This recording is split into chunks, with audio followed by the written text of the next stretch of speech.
Hello and welcome back to the channel. Today we traveled to Gdansk, considered one of the jewels of the Baltic and one of the most beautiful cities in Poland. And if you like our video, do not forget to like it, subscribe and activate notifications so that you know when we upload a new video.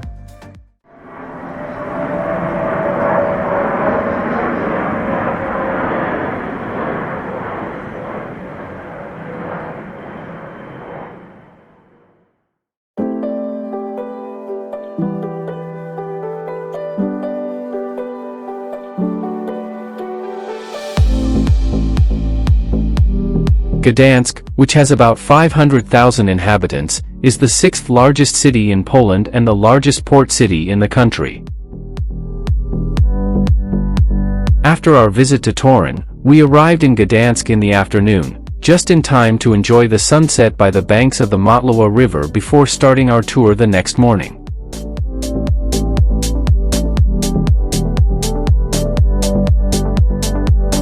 The next day, ready to go, we began our visit to Gdansk, and from the parking lot, we crossed a bridge to Olowianka Island, where we found a Ferris wheel that offers a beautiful panoramic view of the city from above. The name of the city in German is Danzig, a name that was official under the rule of the Teutonic Order, and in contemporary times between 1793 and 1945.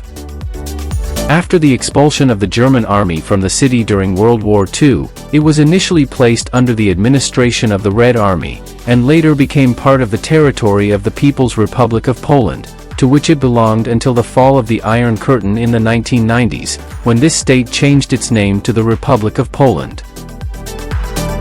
We entered Gdansk, and along the Motlawa River, we found the so-called fish market, where we came across a Gothic tower, known as the Swan Tower, which served as a control point for access to the river port. Here we also find a beautiful carousel, specially made for Gdansk, and whose decoration pays tribute to the artistic heritage of the city.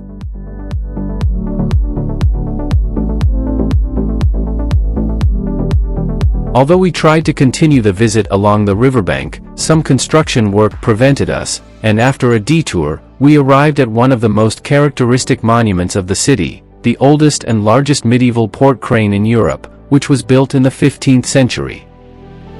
This crane is part of the National Maritime Museum, and visitors can explore various exhibits that illustrate medieval and Renaissance port life, including the original crane mechanism, capable of lifting loads of up to 4 tons.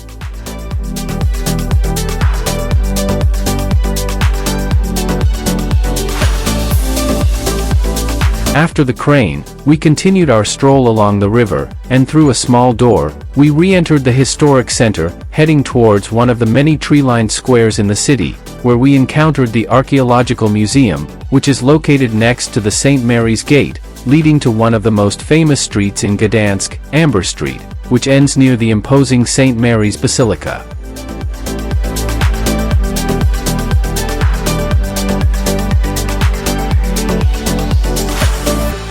This cobblestone and narrow street is filled with artisan amber stalls and outdoor terraces, located at the basement level of beautiful colored buildings with original gargoyles, making this street one of the most visited and photographed places in the city.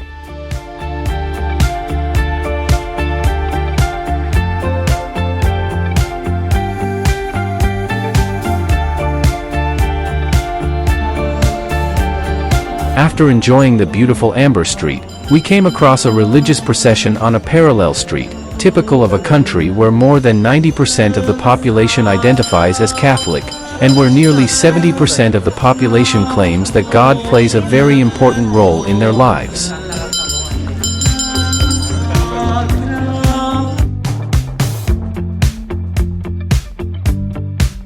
We continue our visit to Gdansk and arrive at the city's main street, Długi Targ or Long Market Street, which begins at the so-called Green Gate, the largest gate in the city, built in the 16th century as a residence for Polish kings, inspired by the City Hall of Antwerp.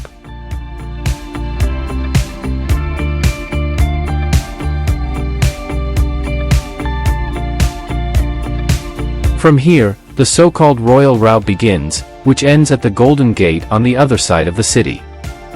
Along the way, we will see a succession of colorful and beautiful bourgeois houses, owned by the wealthiest merchants in the city.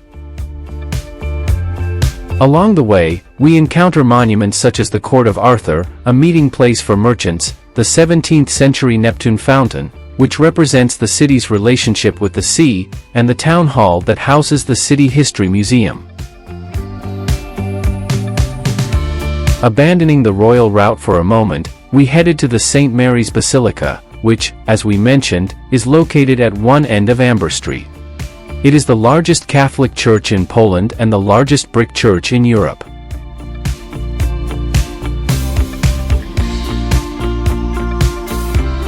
Its sober exterior in red contrasts with its completely white interior, where we find an astronomical clock that was once one of the most modern in the world.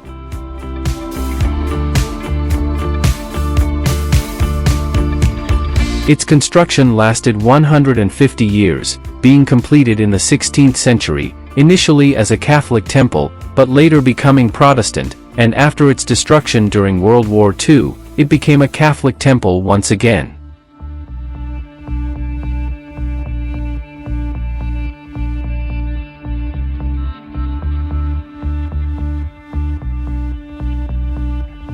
Here we can also climb to its tower, which is almost 80 meters tall, and to reach the top, one must conquer 448 steps, an effort that is undoubtedly worth it, as from here we will have the most beautiful panoramic view of the city.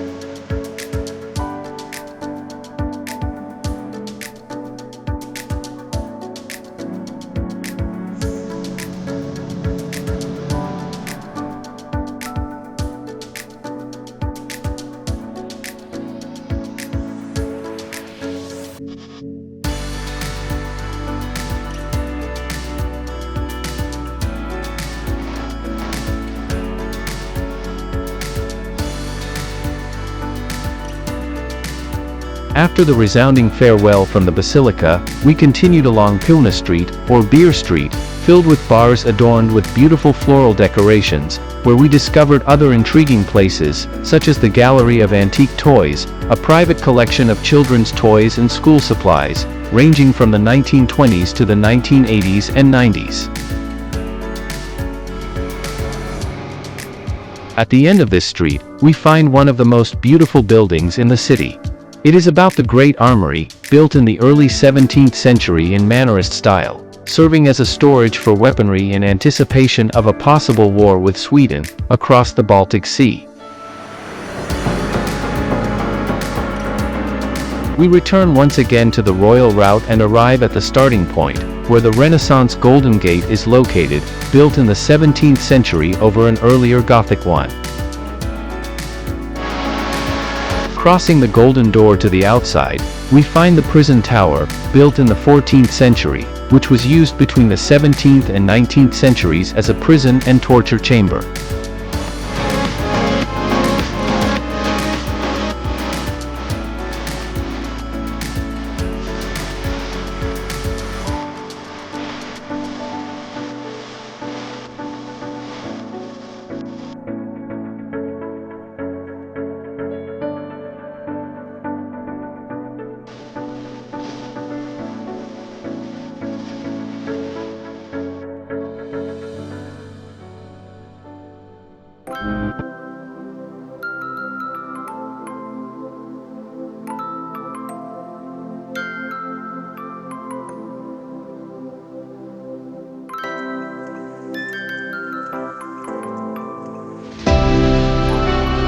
We re-entered the historic center, and although our initial intention was to visit several museums in the city, being Monday, many of them were closed. As a result, we couldn't visit iconic museums in Gdansk such as the Amber Museum, the Museum of the Second World War, or the European Solidarity Center. Instead, we continued to enjoy its beautiful streets until we reached a picturesque bridge called the Bridge of Love, which has become very popular in recent years due to the trend of lovers placing locks on it. It is also a very photogenic spot, offering unbeatable views of the 14th century mill, whose silhouette is reflected in the canal, where the Amber Museum is currently located.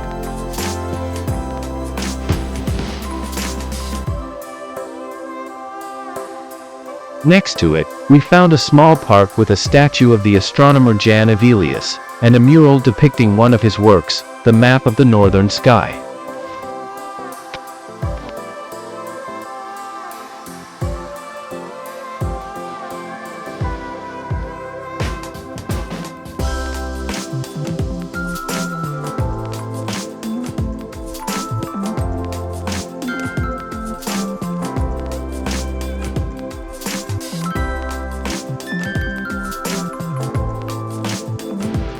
After a short break and enjoying some Polish beer, we visited the Basilica of St. Bridget, which houses the saint's relics in its crypt.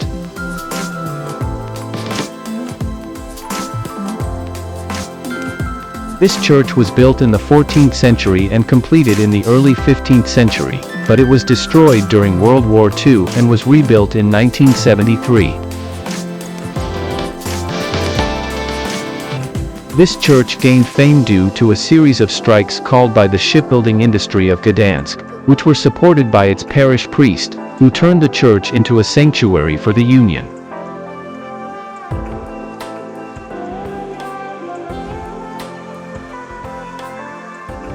However, it is undoubtedly more famous for its stunning amber altar, where sculptures of the Virgin Mary and several saints are carved from this material.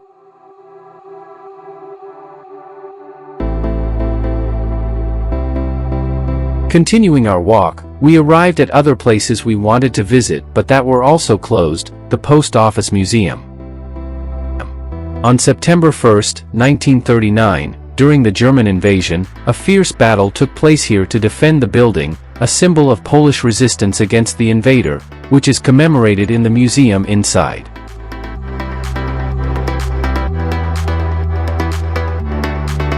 After finishing our visit to the historic center of Gdansk, we headed very close to the Westerplatte Peninsula, located in the Bay of the Baltic Sea.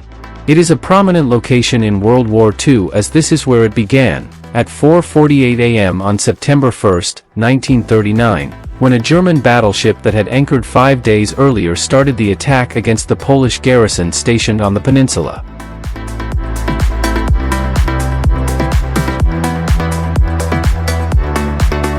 Despite the initial plans of the German army, which were for the garrison to hold out for about 12 hours until reinforcements arrived, the 180 Polish soldiers heroically resisted the notably superior German forces for 6 days, until September 7, when the Polish soldiers, out of ammunition and food, raised the white flag.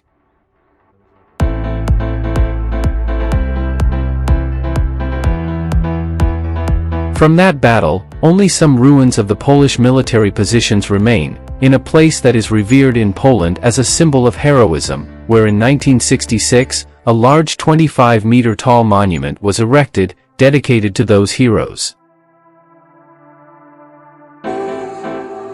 And in this historic and iconic place, by the shores of the Baltic Sea, we concluded our visit to the beautiful city of Gdansk, and we headed back inland.